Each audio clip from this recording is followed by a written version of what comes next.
Saudara sekalian, di Indonesia ini sudah mulai terasa ya.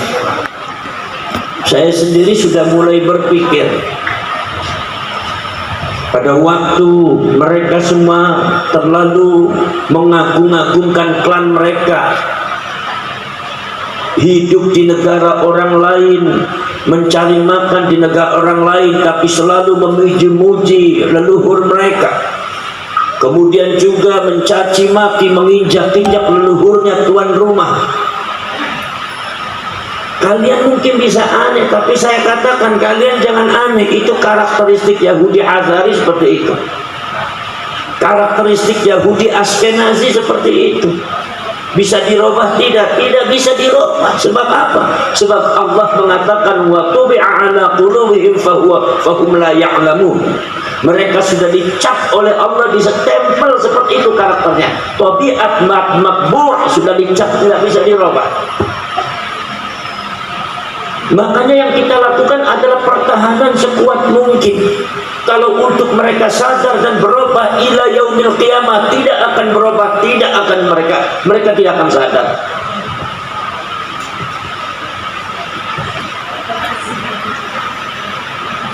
Rasulullah pernah diingatkan oleh Allah Subhanahu wa taala tentang masalah orang Yahudi, karena Rasulullah itu ingin mereka semua beriman dan sadar kepada Allah.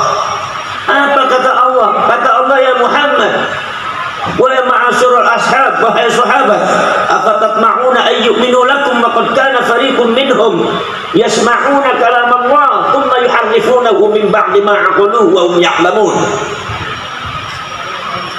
Apakah kalian pengen sekali untuk mereka beriman dan tunduk kepada kamu, untuk mereka menjadi benar, sedangkan di antara mereka ada sebuah golongan mereka mendengar kalam Allah dan mereka tahu bahwa itu kalam Allah, summa yuharrifunahu min ba'di ma 'aqaluhu.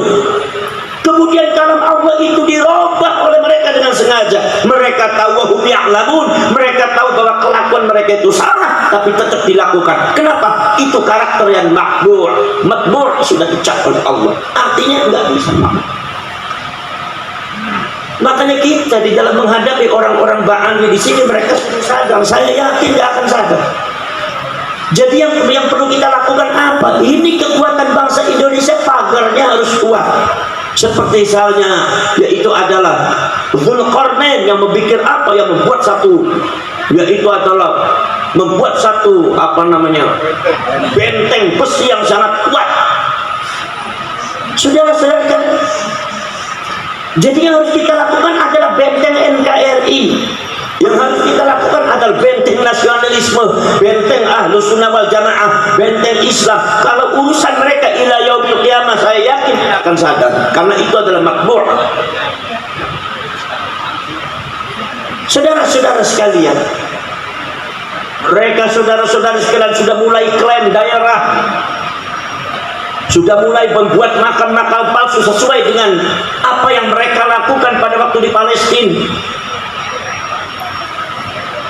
Tahun 45, tahun 46, ketika mereka baru datang meminta pertolongan kepada orang Palestina untuk hidup di Palestina. Begitu 1 tahun, 2 tahun, apa yang mereka lakukan? Yang pertama kali mereka lakukan untuk merebut Palestina adalah membuat makam palsu, saudara. Membuat makam palsu. Dan makam palsu itu di Indonesia sudah ada. KRT Sumadiningrat aslinya itu ada di Jajaran, dipalsukan ada di Semarang. Kemarin di Wonosobo, saudara-saudara sekalian, anak-anak dan masyarakat termasuk bangsa sudah bersatu padu membongkar 78 makam palsu yang akan dijadikan situs palsu. Ini yang jadi aneh, kadang-kadang pejabat kita ini malah dukung. Yang jadi aneh kadang-kadang, yang jadi aparatnya dukung kepalsuan. Ini karakter daripada orang kita ini juga seperti itu, Pak. Tahu itu salah, tahu itu tidak benar, tahu itu membahayakan daripada bangsa dan negara kita, tapi mereka mendukung. Sampai kita sempat ribut, saudara-saudara sekalian. Saya sarankan kepada mereka dan kawan-kawan, jangan takut, terus bongkar. Karena apa? Makom, kalau kuburan itu tidak ada isinya, kuburan itu tidak ada isinya, itu artinya berhala yang wajib dibongkar. Ini maksudnya apa ini Habib nih? Buat makom gak ada isinya, berarti ini memalingkan masyarakat Jawa untuk kembali kepada masa keberhalaan. Apa ini tidak bahaya saudara-saudara sekalian? Masya Allah saudara-saudara, ini sangat berbahaya sekali. Sudah tentara saudara-saudara klaim sejarah Nahdlatul Ulama dibelokkan. Ada lagi kemudian juga lagu-lagu juga diklaim, lagunya mereka semuanya klaim, semuanya adalah milik mereka semua. Kalau kalian tahu dan kalian pelajari tentang masalah Ba'alwi dan Habib, itu adalah karakteristik daripada Yahudi Askenazi, Yahudi Hazari seperti itu, merampok, merampas tanah air orang. Makanya kalian ini betul apa yang dia ucapkan tadi sama Pak Nuri, harus buat benteng yang sangat kuat. Betul apa kata Yai kita Yai Mubarak, sudah gak usah ada urusannya dengan Habib. Kiai-kiai di Indonesia banyak. Kenapa? Demi untuk keutuhan bangsa, demi supaya bangsa ini tidak ada yang recok. Betul lah betul? Leres sama betul?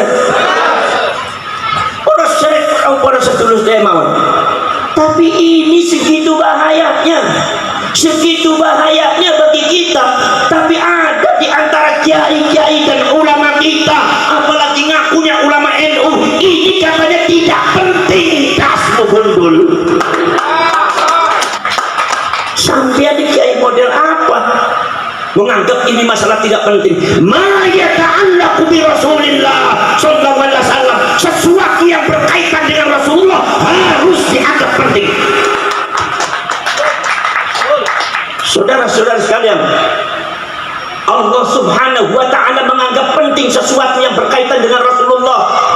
Kita semua kumpul di Klaten ini dalam rangka memperingati maulid Nabi Muhammad SAW, kelahirannya baginda Nabi, kelahiran seorang manusia yang sangat penting. Kenapa kelahirannya Rasulullah diperingati oleh kita semua? Karena ini berkaitan bukan dengan kelahirannya orang lain, bukan kelahirannya orang sembarangan, tapi ini berkaitan dengan kelahirannya khairil bariyah, makhluk yang paling utama di depan Allah, junjungannya kita semua, sayyidul anbiya wal mursalin wa afdhalul makhluqat ala itlaq. Ini manusia bukan manusia biasa, maka kelahirannya pun harus dianggap penting dan Allah menganggap penting.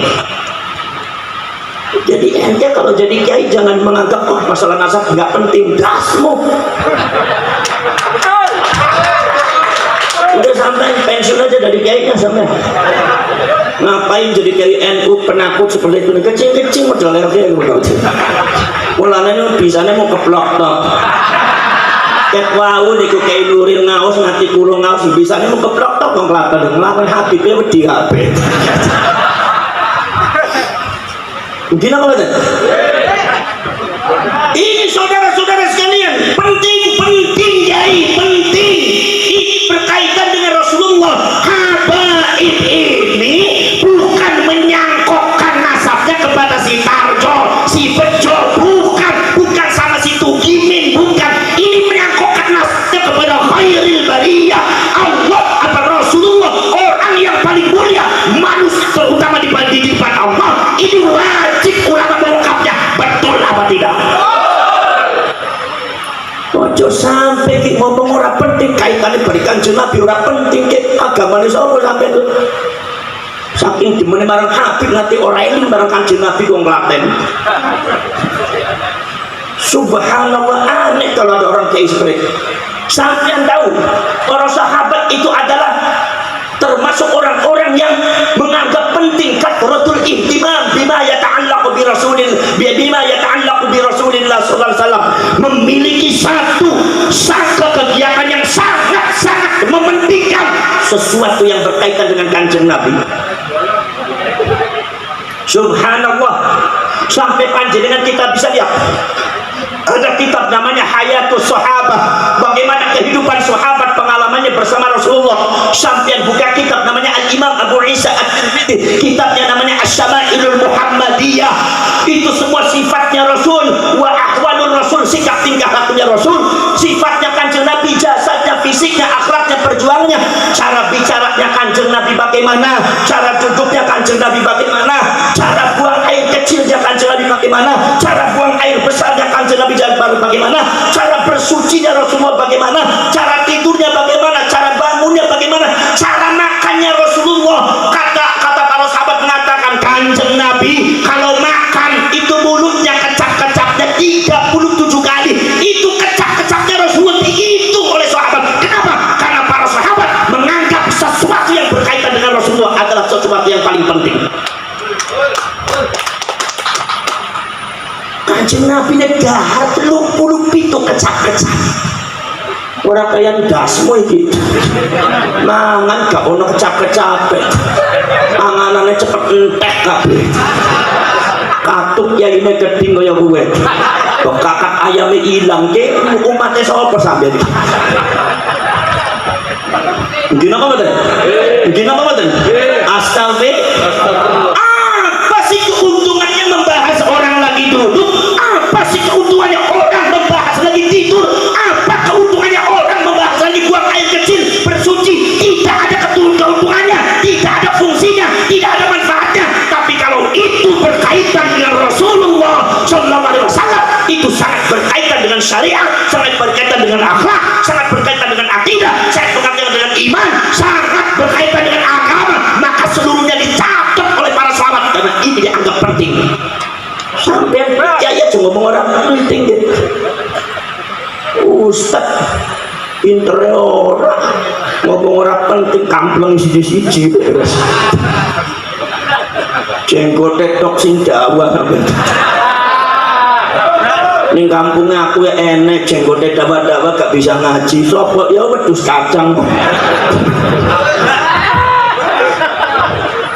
Gini apa mboten?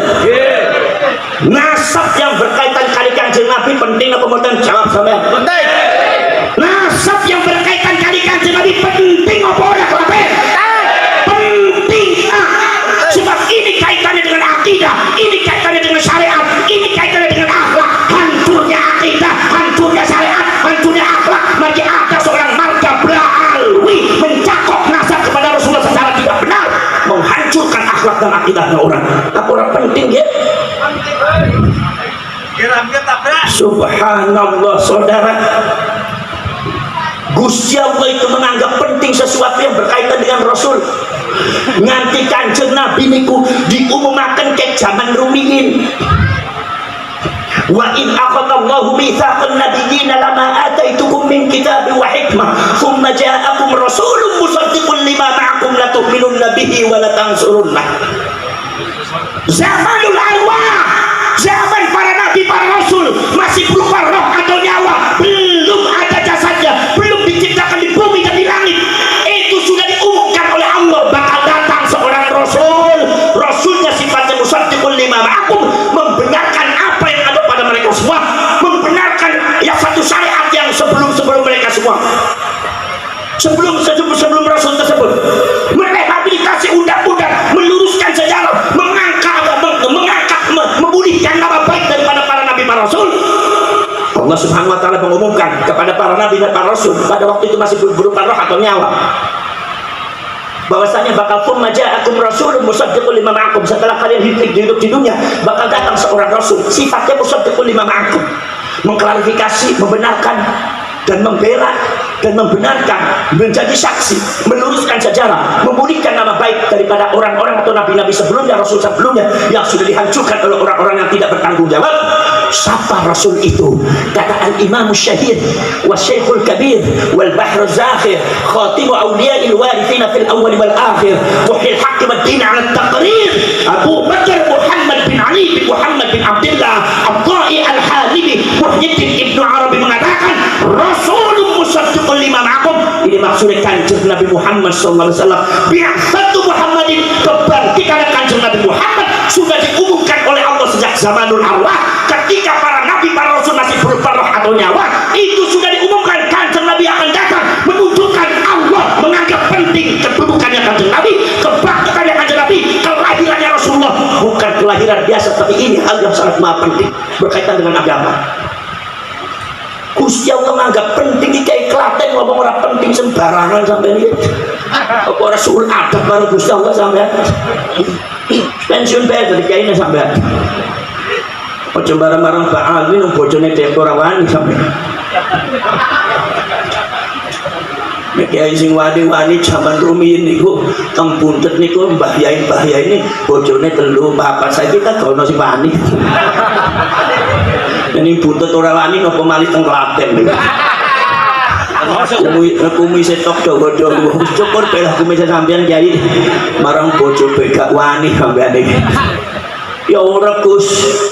Lek seumpama bojone lorok makanya gegeran makanya tukaran bubar ora akhire ya perang Irak jarene sapa belajar marang kiai buntet kowe.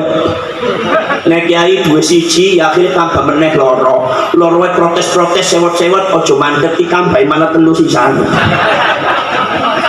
Angkene wis diambeki tambahi 3 mongko niku 3-3ne garwane kiai niku musyawarah mesti musyawarah rapat wis aja protes meneh aja sewot-sewot meneh malah mongko ditambahi malah 4 sisane akhire anteng telu-teluane kaya kowe model kaya kowe pe wong Klaten kok gak iso ya ora wani wis ya gak wani sampean lho dadi kiai kecingan nemen pantesan orang Bali kecingan nemen sampean.